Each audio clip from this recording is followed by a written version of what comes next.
They're not really racist. They're jealous of us. They want to be Hispanic. They want to be Black. They want to be Asian. They have parties, and our culture is their theme. They love Taco Tuesday. They love our food. They love to have parties on Cinco de Mayo. We don't even celebrate that. Cinco de Mayo is not Independence Day. They go and get tans. They inject their lips. They go and get BBLs. They're jealous of us because they want to be. Now that I have addressed the racism within my own community, let's talk about the anti-Blackness that exists within the Latin American communities. So I wanted to take my time before I made this video. I knew it was coming, but I had to go out in, the field and ask my people what's going on. So this is what I concluded. When I went to go talk to them, they said that, we don't like African Americans because they feel that we owe them something. I want to make two things clear. First, I want to start off by saying that when we say things like this, we are following the same agenda that we are fighting against. We are fighting against white supremacy and racism. Those ideas that, that we have, the way we think, the way we are taught to fear African Americans, that is the same thing that we are fighting against. It's no different. When we choose to speak like this and participate in these stereotypes, we are no better than the people we are fighting against. And that is a point I want to make very clear to the people within my community, that you guys sound ignorant. We need to figure it out. Where do you truly stand with this? Because, people are right. You can't ask African Americans for help when this is in the real world. That is how they are treated. My second point. Reparations are owed to the African American community. Without them, we would not be able to vote. We would not be able to go to the same schools. We would not be able to sit wherever we want. Let's not forget. They have been fighting for a very long time, since they came here. And us not acknowledging, I know I don't feel that as a country we have paid the respect that they owe. They really do. We owe them everything. It's because of greats. They're great people. Malcolm X, Martin Luther King Jr., the Black Panthers, they paved the way for us. They are the blueprint. And for us to go and participate in the same mentality that we are fighting against, it's just horrible. And it's wrong.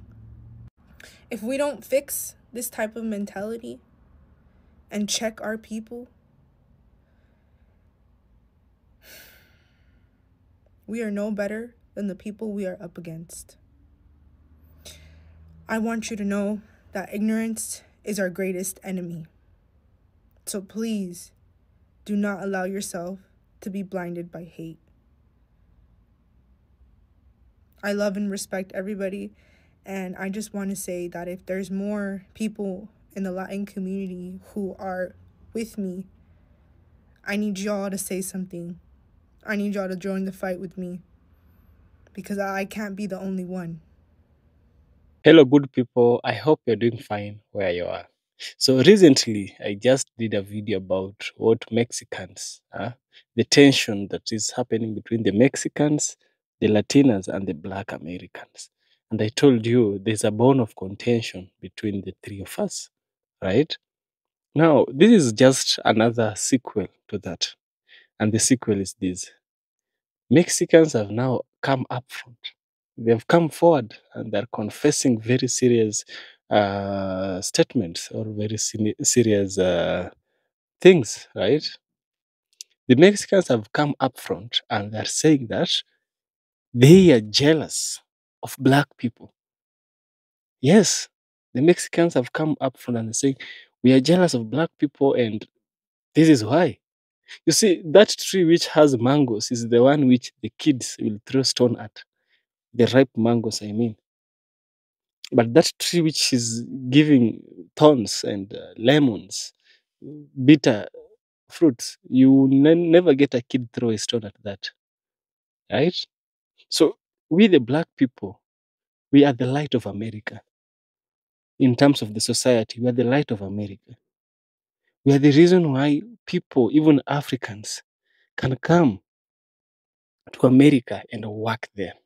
So this is just off topic a little bit. Even Africans sometimes say they are more privileged, right? Or rather, they are more successful than the Black Americans over there. I say they don't know what they're saying. They are successful because it's not that Black Americans are lazy. No, it's because Black Americans made it possible for them by their sweat and blood. The same way to the Mexicans, the same way to the Latinas, the same way to any immigrant. But this specific video is tailored to the Mexicans because they confessed something that we've always been suspecting. The Mexicans have confessed that they are jealous of Black people, and they are jealous because of their success. Let us listen to some of these confessions. I shall get back by the end of the video, where we shall also have a deep critical analysis. Let's dive in. You know what this whole protesting thing in LA is showing me? And it's actually showing the world too. Coming from a Hispanic, Puerto Rican and Dominican or whatever, right? Hispanic people, they racist as fuck, bro. I'm not gonna lie to you. Hispanic people racist as shit. Alright, tell y'all a little story. I'm Puerto Rican and Dominican, right? In my family, I'm the only one that got this texture hair, right? Well, not now because, my sister got her kids Hispanic and Black. My kids Hispanic and Black. So, but my immediate family, all that, right? The only one that got this texture hair, this texture beard and all that, it's me. Because I'm the only one from my cousins, to my brothers, to my sisters, to my aunts, my uncles, all of them, I was the only one that was Puerto Rican and Dominican. Like, I remember as a kid, like, I love my uncle, but he crazy.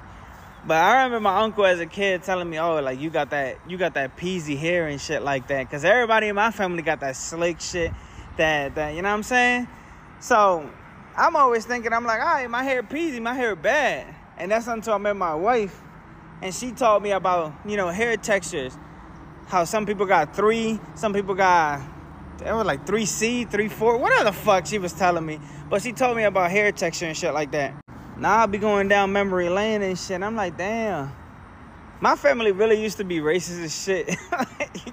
It's not funny because it's not funny. But when you think about it, you're like, yo, they was really out here being racist. And you know what's crazy? It's crazy that it be like older Hispanic people that be the most racist. Like, I remember, like, Puerto Ricans got this word that they use called moyo, and that's to describe like that's the derogatory word for Black people, like that Hispanics use. They be like, oh, ese es un moyo, blah blah blah, el moyo ese, and then they say another, moyo apestoso, whatever the fuck they want to say, right? And I'm like, damn, bro, like, I ain't really use the word because I thought the word was stupid. Like, it was just, the fuck is a moyo anyway? Like, to me, it was like, what the fuck is that? But yeah, these LA riots just showing me, like, because they've been coming out with people, calling cops the N-word. They've been coming out with a video of a shorty talking about something. She ain't even coming to America because it was all so great. It was slightly better than Mexico. Bruh, just if it was slightly better, how about you get your ass back over there then? That's just how I feel at this point, bro. I am noticing a very unsettling expectation for Black people to have to put their bodies on the line time and time again for everybody else. Buckle up, because I want to have another ugly, uncomfortable conversation, but that's what this app is for. We got to have it. So I got my little support plushie, say hi. We're going to have this conversation because it needs to be had. For most of American history, the burden of fighting for freedom and civil liberties has almost always fallen on mostly Black folks. Not to take away from some other people, but for the most part, it was Black folks. Also, just want to specify Black Americans. I have been noticing an unsettling entitlement to Black bodies whenever shit is going down in this country. Stay with me. Guys, remember in 2020 with the Stop Asian Hate, remember there was that disgusting wave of racism against Asian Americans because of COVID, right? I remember, because it was around the time of Black Lives Matter, that we were kind of called to the front of the line. I clocked it again in 2024 when the protests were erupting for the genocide that's currently happening in Gaza against the Palestinian people. And I remember Black Lives Matter being thrown right back in our faces. Remember? Clock it. I remember. Black folks were also called to the front of the line. It's 2025 and I'm noticing it again right now with all the tension that's going on with Trump and ICE and the deportations and the witch hunt that's happening, right? Where I'm seeing a lot of Hispanic, and it's not all, I'm not trying to blanket statement anything, but I'm noticing a lot of Hispanics get on this app demanding, once again, well, where are the Black people? Why aren't y'all at the protests? What happened to Black and brown? Okay. I keep hearing again and again, well, what happened to Black and brown? What happened to us? What happened to Black and brown? And what I want to ask is, Black showed up for the polls. Black was at the polls. We showed up, we showed out, we stayed 10 toes down. For you, for us, for everybody. But if we look at the numbers, 92% of Black women voted for Kamala. And I think around 80-something% of Black men voted for Kamala. But the numbers for Latino voters jumped up 10 points for Trump. The Latino vote is a lot more split and was a lot more closer compared to the Black vote. I don't even want to talk about the Asian vote. Don't even want to look at it.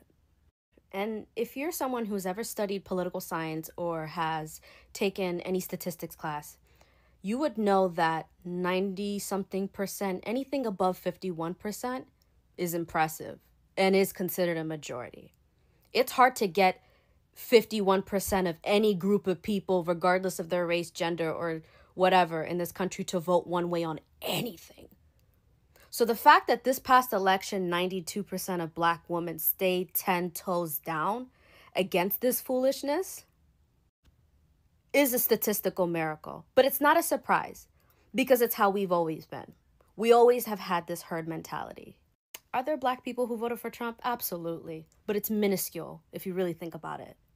For most of American history, the burden of fighting for civil liberties against oppression has almost always fallen on the shoulders of Black Americans. And I see a lot of immigrants who come, get their papers, get their documents, they get that pretty little blue passport, and they forget why they have it in the fucking first place. And what a lot of immigrants fail to realize is that they would have never let your brown ass in if they hadn't let our Black ass go. Whether you immigrated from Asia, Africa, South America, wherever, you really think they would have let you in if they had never let us go? Black people are not the Avengers. We are not the Justice League. We are not, you cannot expect us to assemble every fucking time some shit is going down. Y'all got used to this on this app. A lot of people do this. But it's funny, when it comes to the polling, when it comes to election results, this never matches up with the numbers. People voted for their own self-interest, where the Black community, I feel like we get it. For the most part, we get it. We stay 10 toes down. And back to the Hispanic people on this app who are upset with Black folks. Somehow we're in the mix. Somehow it's our fault. Somehow we're the bad guys for not showing up to the protest. Why on earth would you expect us to put our bodies on the line again? Given the context of Black protests and how unsafe it is for us to protest, you know it's unsafe for us to protest, and yet you're still here demanding and asking why we're not out there. And to that I say, most of us did our part. If there are Black people out there who want to protest, who want to go out in the streets, mwah, love you, be safe. But I don't know about y'all, but about me, this past election was a slap in the face. I'm going to repost. I'm going to make my little videos. I'm going to get my little plushie. I'm going to keep it safe. And I would encourage other Black women to just know that it's okay to play it safe. It's okay to feel what you're feeling. It's okay to feel the sense of betrayal, because I'm not going to lie, we feel betrayed. And I'm a little tired of the demonization for us choosing to kind of just take a step back. Because again, we're not the Avengers. We're not going to keep putting our bodies on the line. We can't, it's not sustainable, y'all. There's not enough of us to keep putting our bodies on the line for everybody. This feels like a group project. We showed up, we did the work, and I feel like everybody just kind of reaps the benefits. That's how it feels. But in this case, in this group project, we failed. And the people who didn't pull in, who didn't pull their weight, who didn't do their part, are looking at us, pissed off. Well, why did we get a C when they didn't pull their weight? That's how I feel. And I understand that some of you are feeling what you're feeling right now. Tensions are high. It's a scary time that we're living in. But you got to ask yourself why, when shit hits the fan, why do you always lean on Black women to come in and swoop in and save the day? I'm not seeing this energy towards Asian women. I'm not seeing this energy towards white women. I'm not even seeing this energy towards Hispanic women who, I'm sorry, they betrayed you in the polls. It's really anti-Blackness, but I mean, there's so many layers to this discussion. Woo! But I said what I had to say. So, mwah, good night. Listen, I understand it's easy to believe that racism is why Trump won the last election, but racism is not an invention of the 21st century. Racism was not going to be enough to be able to flip key battleground states like Michigan, Pennsylvania, Wisconsin from blue to red in just 4 years. Something shifted within the American voter between 2020 and 2024. And if we don't lock in and get to the bottom of this, it's going to happen in 2028, because history repeats itself. And we never learn.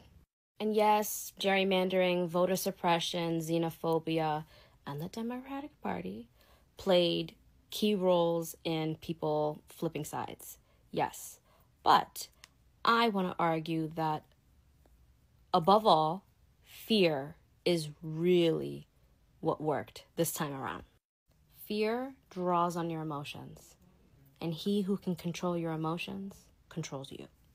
Politicians have always used fear-mongering and propaganda to push whatever they want to push. I think it's through the algorithm of a lot of social media platforms that promote and brag about how they curate this personalized scrolling experience for everybody. And it's through these algorithms that people in power can manipulate our emotions, change our beliefs, and curate new anxieties. It's an exploitation of the average American voter, who is usually uninformed, susceptible to propaganda, and has no idea how our government really works. I've spent the last few days thinking about how my For You page is set up very differently than everyone else's For You page. In some of my recent videos, I talked about how I kept getting videos of Hispanic people getting on the app and asking why Black folks were not getting on the front lines and why they weren't protesting. And I remember that these are videos that I have seen. But I noticed that some of the comments I got on that video were of people saying, well, I haven't seen anything like that. Show me where that happened. And it makes me realize that if people aren't seeing it themselves, then it's just not happening in their mind.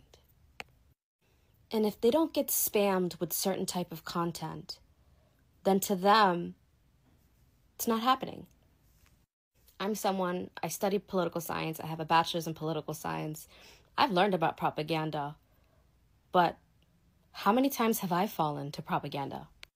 Propaganda does not always look like people waving banners and whatever and picket signs and all that. Sometimes propaganda can be delivered in the form of everyday people. And I don't care how smart you are, we are all susceptible to propaganda. I have caught myself a few times falling for propaganda. Social media skews our worldview.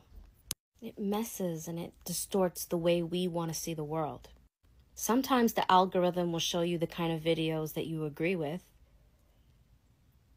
And sometimes it's going to boost videos that they know are going to piss you off. Because engagement is engagement at the end of the day. Whether it's positive or negative, engagement is engagement. I think about the average Facebook mom or Facebook uncle who gets those weird little dumb memes. You know what I'm talking about. And the younger ones, we look up at them like, you don't believe that shit, do you?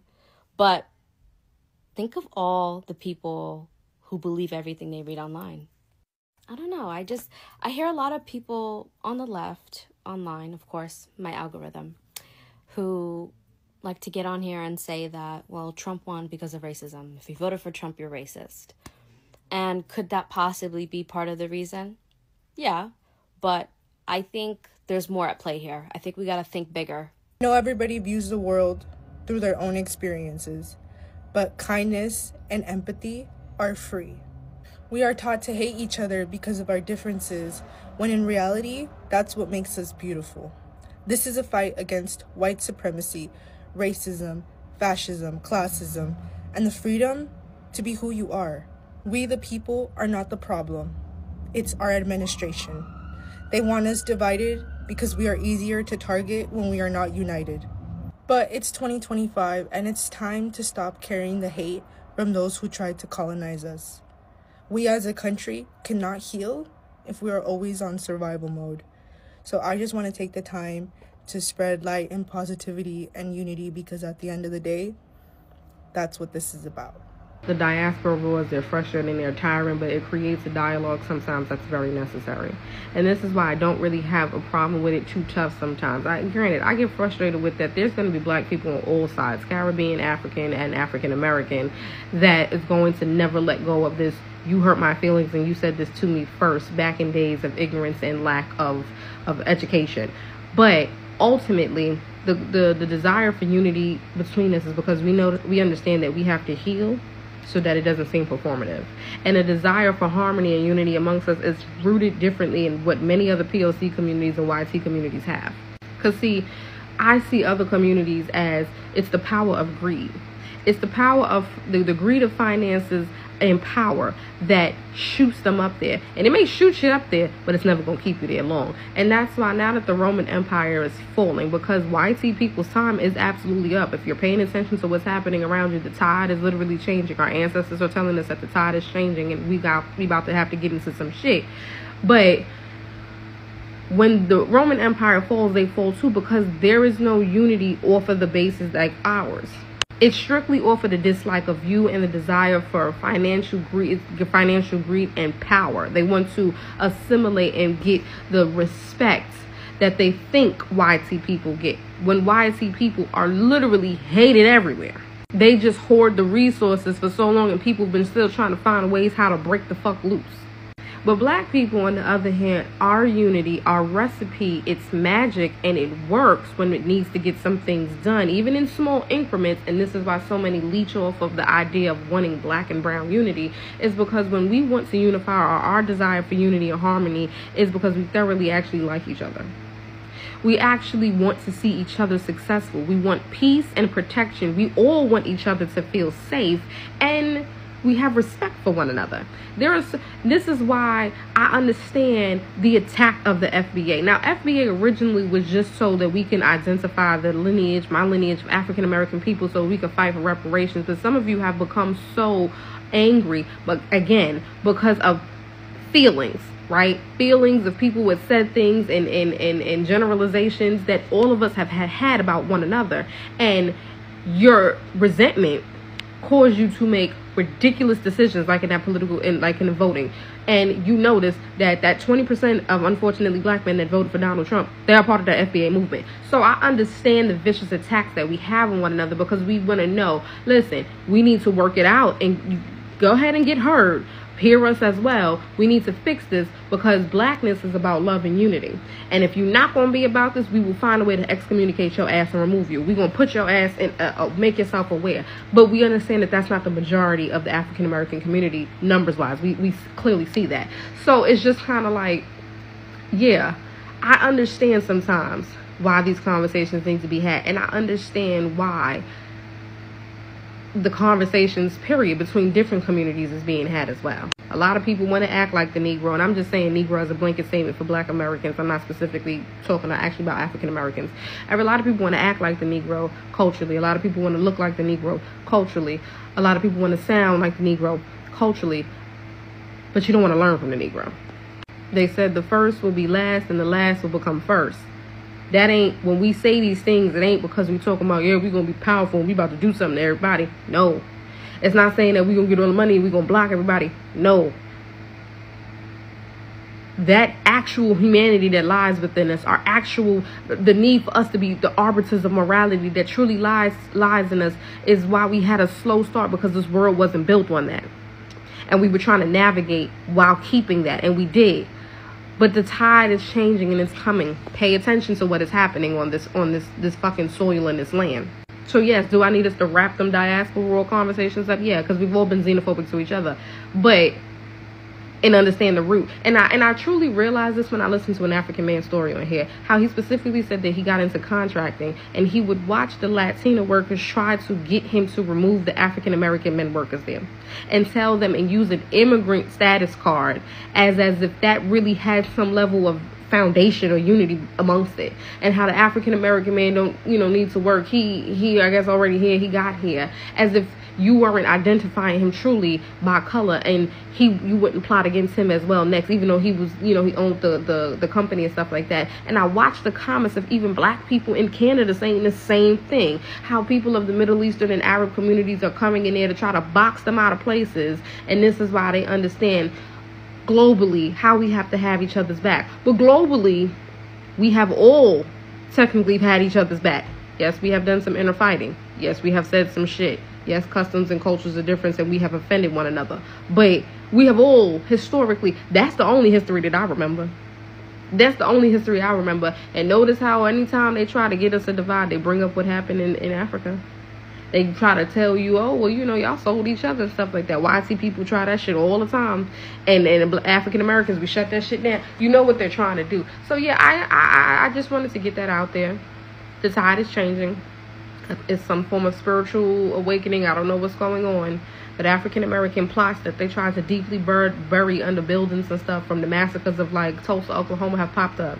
19 skulls have been returned back home to Louisiana of African American previously enslaved women and men that checked in relatively healthy to hospitals with minor conditions, and they never left the hospitals. We know the plantations are magically burning. Things are changing, and I'll talk on another sense of what I think specifically the African American community needs to do, which the African and the Caribbean communities already have. But yeah, I see it, and I just wanted to put that out there. There's a reason for it. We different, and they want the juice and they need the sauce. Let us continue to work, because the time is coming where we're gonna need every fucking body to be hands on deck. Now, after listening to the confessions that have been made by the Mexicans, first of all, I want to say thank you. Thank you for making it clear why there's always been attention, because we can't deny that fact. Colorism, racism. You see, when you are having the same struggles, I believe that struggles bring us together. I believe that negativity, not negativity, but challenges bring us closer than the good times. We always remember the hard times we had, or rather the hard times we experienced with people, more than the chicken or the elephant we ate together. We will remember the lemons we chewed, right? So these struggles are things which should bring even these people together, because We've suffered marginalization. We've suffered racism, right? We've also suffered colorism from the whites who are supremacists of America. So there is no denying the fact we are both sharing struggles. The problem comes in when we think other races or other communities, we are better than them. For instance, how the Mexicans have been thinking of us. But the success of the black people is tremendous. Look at Tyler Perry. Look at how rich he is, how blessed he is. Look at Oprah Winfrey. Look at how blessed and rich he is. Look at Michael Jordan, Michael B. Jordan. We have Denzel Washington. We have all these people. They come up front and we see them as icons of change in the American society, we as black people. It happens that they also see them that way. I'm telling you, the USA of America was not built for black people. It was built for the white, but it was built by the black people. So the confessions coming up front, these are confessions that there are things you already know because we've also had white people confess of the same things. I think I've shown you some videos where black people confess of their jealousy. It might be the hair of the black people, black women. It might be the skin of the black men, all right? But we black people have always held a special place in America. And nobody, literally nobody, technically nobody, legally nobody can change that. And that is why black will always be prime. Black will always be prime, yes. The black, also remember, is the most dominant gene. If we decide to impregnate the whole world will become black, totally black. That is what would happen. Yes. That was such a weird example. Forgive me for that. What do you think of my hat? It's written Hakuna Matata. Hakuna Matata means no worries. And you can see a giraffe and the big five. It shows you in Africa, you don't so much worry about some of the things you guys face over there. Come to Africa, enjoy Africa. Yes. This is EFK Original Documentaries. If you like what I do, kindly subscribe. I'll surely appreciate. And see you in the next one.